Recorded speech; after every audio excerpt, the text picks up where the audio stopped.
Maalilatti maalidha? Mana sikin difusi.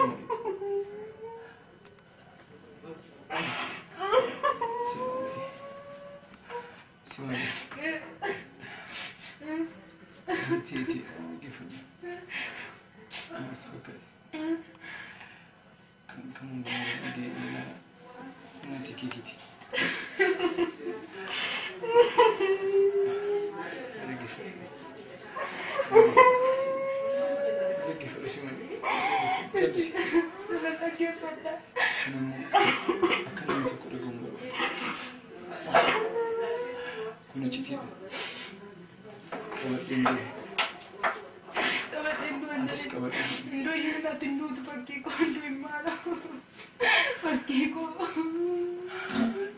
Fakiko, alaku, lafaraku kenetti maduka mucako.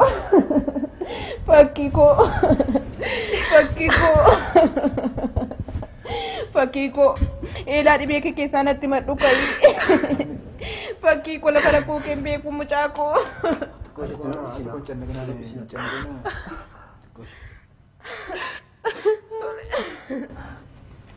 Arke ki fidarme. Tole mucako. Simali. Kulo tartiko. Harme. Tole mucako. Harme. Simali. Akka jaalatutti.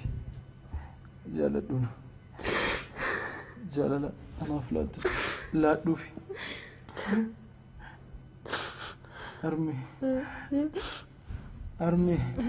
Fakiko nangalle. Imana. Fakiko mana maini Fakiko. Fakiko lalaku.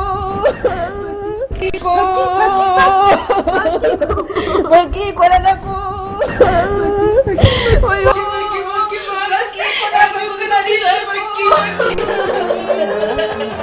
Fakiko. Orang Fakiko itu negeri becaku. Fakiko. Fakiko.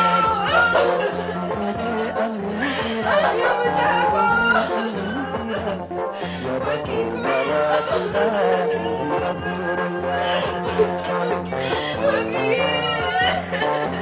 Fakiko nak berubah lagi becaku. Fakiko anakku.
Eessa dhufaasati mucaako? Hiriyoota koo wajjin bashannaneen xaxxabadheen dhufaa jira.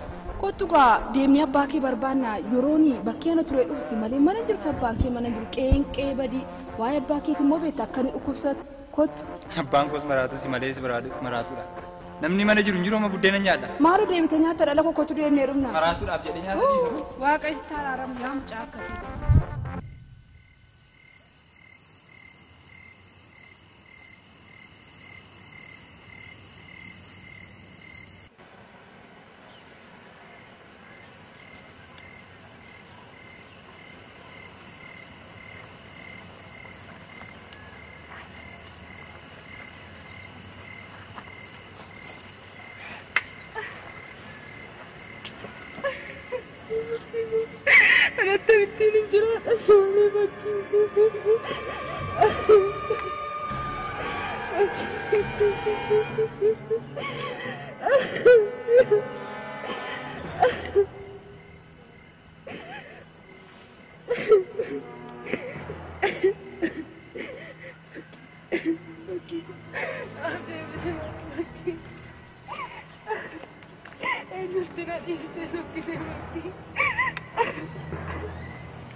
Armeno. Aku jirti. Na wajjin dhufan namatu waameen na wajjin dhaabatanii haasa'e hin dhufu. Garaa koo. Maal si dhukkuba moo? Garaa koo nagu. Namsi godhu. Nagu. Wayyoo du'eera. Du'eera maal natti jedhe? Jabaadhu maali? Garaa koo itti? Maal akkamsi godhamu? Irra baas gara. Irra baas.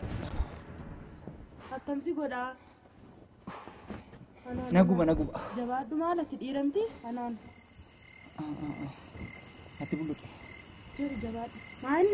Maal? Anggaas.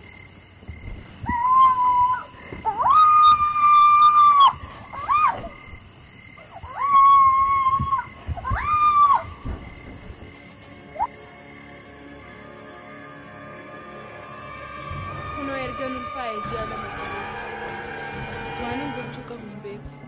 Maatii isaatti immoo fi ofiiyyuu nagaan qaban dubbii irratti immoo dubbii dabaluun barbaadu. Dhiisee taa'uu fi akkamiin godheetan ta'a. Godaannis isaa madaansaa garaa koo keessa jira. Durba ta'uu kooti kan kanarraan nage. Kana taa'ee ilaaluurra summii dhugee ofis balleessuu naa wayya. Seenaan kun lafa kanarraa.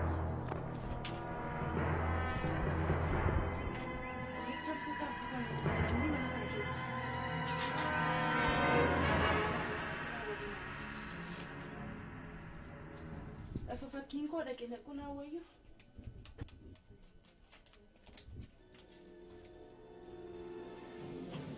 Yaa Waaqayyo, akkan jaalladheen goone atis beektu. Furmaata yeroon dhabuun kanarra ga'e. Filannoo biraan qabuufan kana godhu. Waan tokko gochuu hin danda'u. Cireen kanaa immoo garaa koo keessatti guddachuun qabdu. Kun biyyaafis hin taatu, lammiif hin taatu, ofiiseefis hin taatu. Gadheerraa kan dhalate gadheedhuma. Kanaaf jiraachuun qabdu, baduudhuma qabdi malee. Sanyiin gadhee lafa kanarra jiraachuu qabdu.